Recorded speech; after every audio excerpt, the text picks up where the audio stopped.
Hello, Abnormal Investigations family. Got another encounter for you, but before we jump into that, I want to let y'all know that we are planning on having a live. Not exactly sure how we're going to do it, but there's been some things come up that happened that night over the ducks and everything, and we have some new evidence that's came out, so we want to go over that with you. I think it'll be an exciting live, and I think it's something that y'all probably would want to know because, I mean, y'all were with us that night, so I think you would want to see what's happening. I have an encounter for you. It's not a real long encounter, but I hope you enjoy it. I enjoy reading all the encounters. Don't forget to smack that like button. And again, we appreciate each and every one of you guys. He says he lives out in the country, but sometimes this gentleman likes to go to the woods to camp to get away and relax and enjoy nature. He's done it most of his life and has never had an encounter, which is pretty common, I've found, with a lot of people that do have encounters. But he says, as I set up camp and started a fire on my recent canoeing and camping trip, I felt a sense of peace wash over me like I do on every other adventure. It was around 9 p.m., and I had just finished dinner when I decided to grab a drink from the water's edge. I love these new Life straws. You can just about drink water from anywhere, and they got a pretty good taste.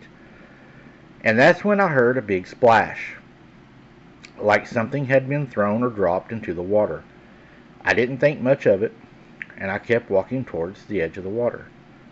But then another even bigger splash occurred, and I saw a large rock flying through the air, hitting the water about 10 yards from where I was standing. I froze, and all the hair on my body stood straight up. I shined my LED light toward the area and saw a pair of eyes staring back at me for about 2 seconds before they vanished. My heart racing, I fired my pistol to scare off whatever was messing with me, but there was no response. I quickly packed my gear, and I left for home, feeling uneasy and unsure of what had just happened.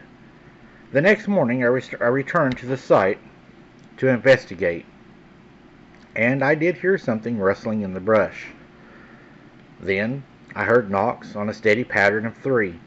I grabbed a piece of driftwood and knocked back. Probably something I shouldn't have done, and I do not recommend people do this. And this continued for around 5 minutes until I heard a car coming. 4 days later, I returned to the site and spotted a track that was about 4 to 5 inches longer than my shoe size of 12. I was shaken and unsure of what I had encountered. It was a bare foot with 6 toes, but I knew it was something very unusual. As I stood there staring at the track, I felt a chill run down my spine. I knew that I had encountered something that was beyond human understanding.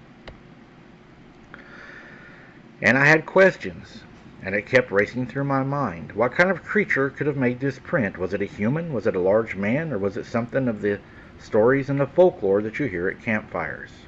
I wasn't sure, but I was starting to lean more toward the scary things. You know how your mind races and always thinks of the worst. As I stood there, I felt a sense of unease creeping over me.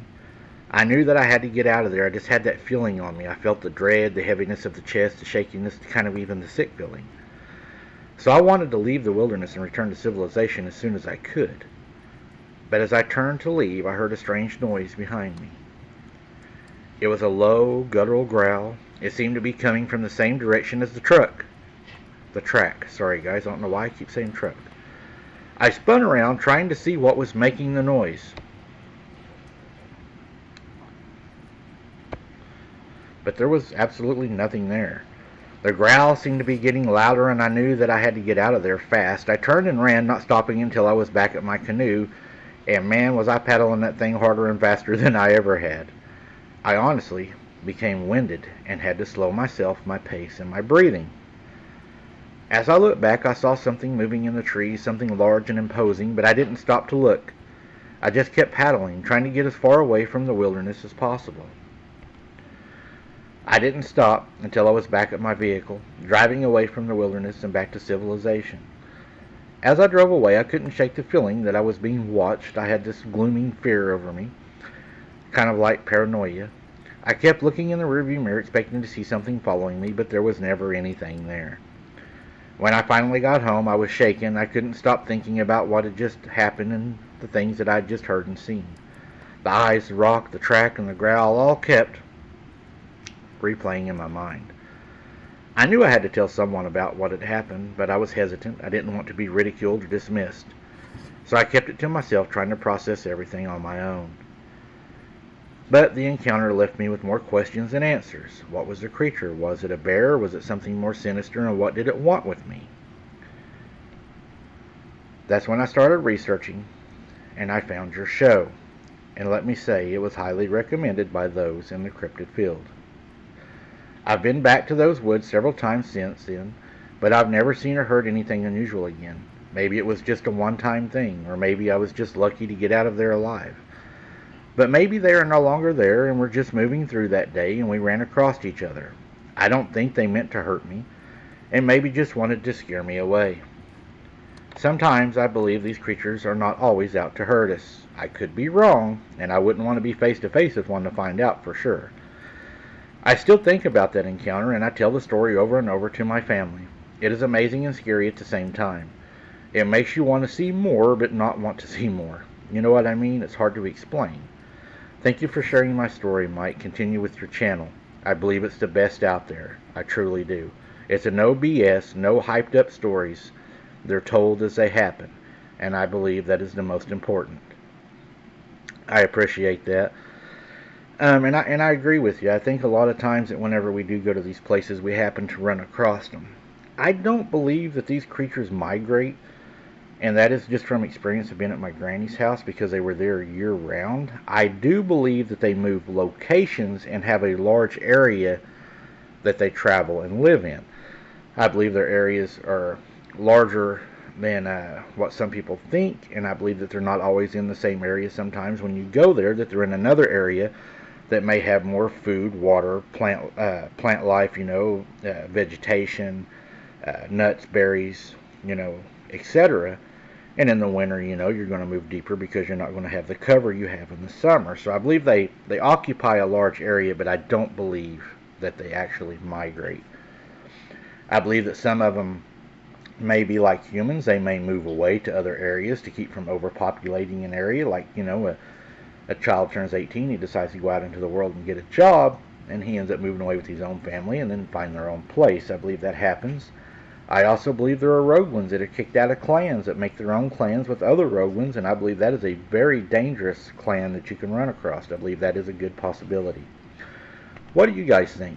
Do you think that that's what happens, or do you think they migrate? What do you think this man ran across? I would say that this gentleman probably ran across the Sasquatch, would be my guess. But what do you guys think? I look forward to seeing it in the comments.